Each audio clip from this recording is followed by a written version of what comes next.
Greetings, comrades. Today I'm here for just one simple reason. There's a division in the UK against the government, and those who are against the government are divided at present. There are those who claim that you can only overthrow the government through peaceful, pacifistic methods. Well, let's have a look at them. For the last 3.5 years, we have done nothing but peacefully protest within the law. Within the law. We have not smashed nothing. We have not trying to overtake government buildings. We have not done this. Where has it got us? We have had our rights taken more and more and more and more. For example, I'm asked, why do you believe we have the right to use force? I say, well, here's a few reasons. One, the government are trying to abolish workers' rights. Two, they are abolishing disabled persons' human rights. 3.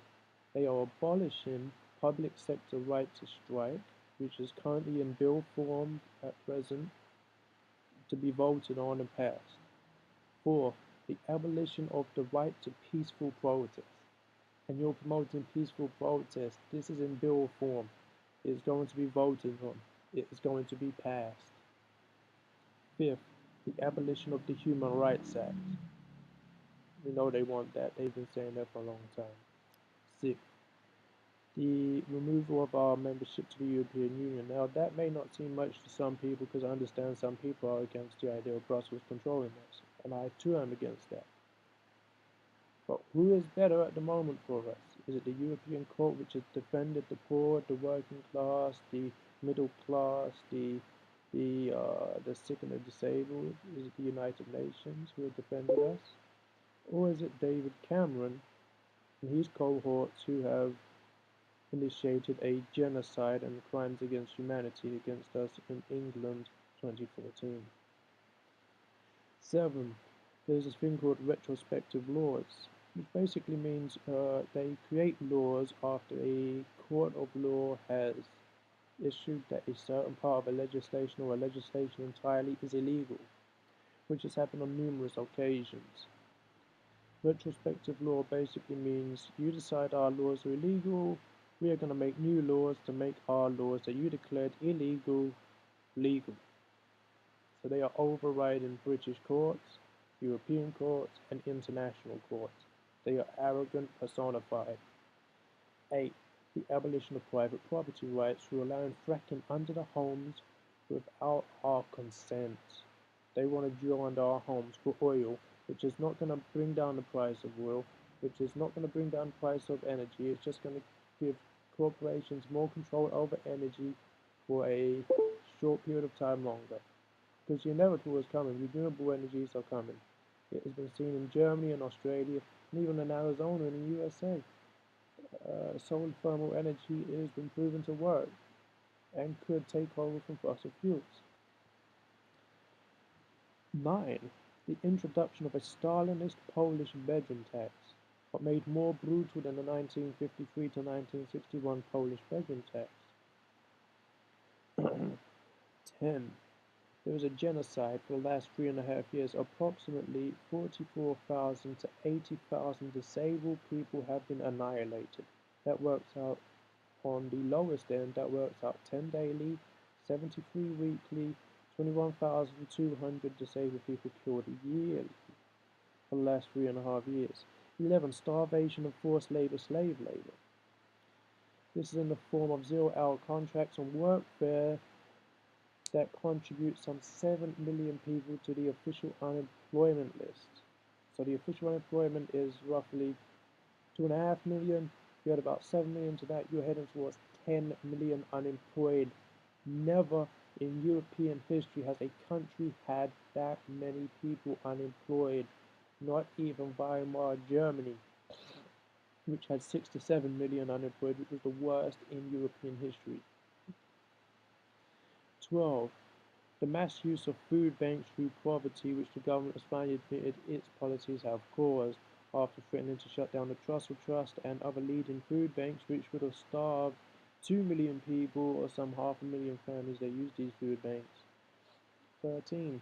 the privatization of the National Health Service, and people being left with no medical help and as such no welfare and proof of sickness due to inability to afford medical appointments, tests, and costs.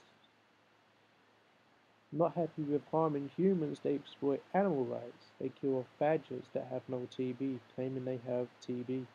They kill off fox through hunting, which is illegal, but they ignore the laws for their aristocratic friends. Taking our first wild beavers out of the British wildlife, British rivers, and placing them in zoos for one reason, because this creature has not been seen in the UK for 400 to 500 years. There's 14 reasons for you why we have a legitimate right and a duty to go against David Cameron and his evil conservatives and his puppets in the form of the Liberal Democrats with the yellow Tory peg.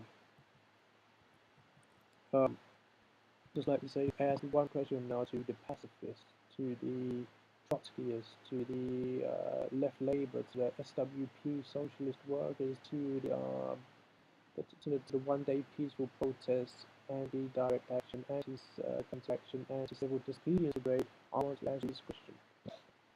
Why did we have more justification? Why do we have no justification to use forceful action against this regime with the 14 points I've just made, when in 1936 the Internationale Brigade went to Spain to fight off Francisco Franco, even though they was defeated, but they had a right to use violence, and they wasn't being oppressed like we are in the UK today. Second was the 1943 Warsaw Ghetto Uprising by the Jewish Print Labor Force. I don't think anyone would consider that to be unjust. And the third example would be the 1990 poll tax revolt in England, where we overthrew Margaret Thatcher, the poll tax and community charges. Why did we have the right to use defensive action then, but we don't now? When our suffering now is worse than it ever has been, and it is probably comparable to those of the suffering in the Warsaw Ghetto in 1943. Now, I have comrades in the Jewish Bund who to this day say the British people have justification in doing a revolution by any means necessary to overthrow this government. But these are people that overthrew the SS and killed the Schutzstaffel men in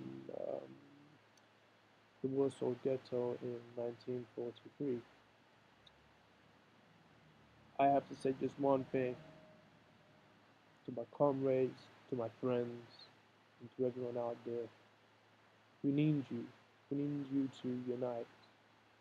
We need you to volunteer your time so you can work with us, so we can provide an alternative for the people, so we can provide a government in waiting for the people, so we can be truly organized, so no critics can have any leverage over us. We need to form a political party of the people, which I have decided to do and I'm trying to do, but it is more difficult than it appears. That is the People's Social Freedom Party. It is an anti-capitalist, anti-capitalist, socialist, anti-fascist movement. It opposes Zionism also. Those who know my videos know about it. They know about us. If you've been in Syria or the Middle East, you will know about us. We are there fighting. So I have to ask the people in the UK, especially the UK, let's get together, let's unite, let's form this government in waiting. Let's kick out those collaborators and those idiots who are holding us back, and let's go forward. All in one, all in justice, one nation, one vote, for one way. That is the alternative that we must provide for the people. Comrades unite, comrades as one, comrades in the message of futurism, in the message of dignity and decency. Comrades unite, comrades, your actions are future.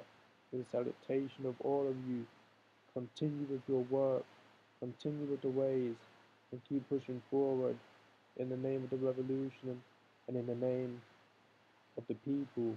For we are at the stage now where self-defense, direct action, is possibly the only thing that is going to save the United Kingdom and give our children and our children's children and our children's children's children a future. So let us unite as one.